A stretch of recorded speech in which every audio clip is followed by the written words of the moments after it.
watching the news with me, I'm Deepavali Hazra. These are the headlines at the top of 3.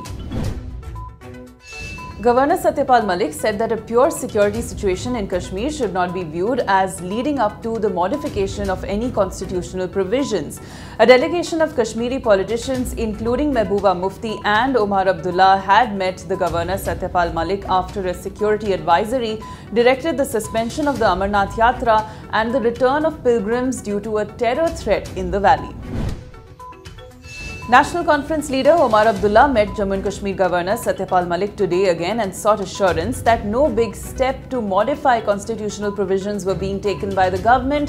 Despite assurances from the governor, Abdullah said that he is not the final authority and he wants word from the centre. He further said that officials in the state say something is happening in Kashmir, but no one knows what.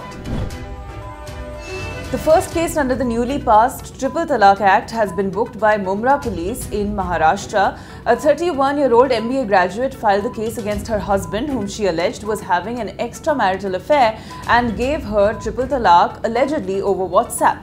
The husband was booked under the Muslim Women Protection of Rights on Marriage Act 2019.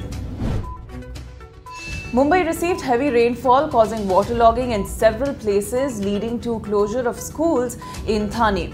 Rains are expected to intensify over Sunday and Monday. A red alert has been issued as for today. Buses have been diverted, train services are running late, and an advisory has been issued to fishermen against venturing out to the sea.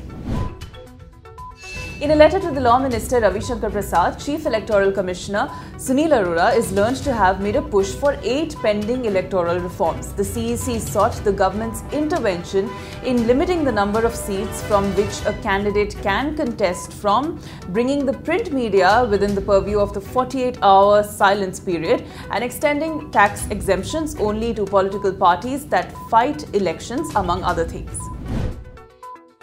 Former Maldives Vice President Ahmed Adib Abdul Ghafoor was deported from India when he tried to enter the country on a cargo vessel without valid documents. Ghafoor was seeking political asylum in India, citing threat to his life in the Maldives, where he is under trial in alleged corruption cases. He was under house arrest in the Maldives. That's all for now. Stay tuned for more updates.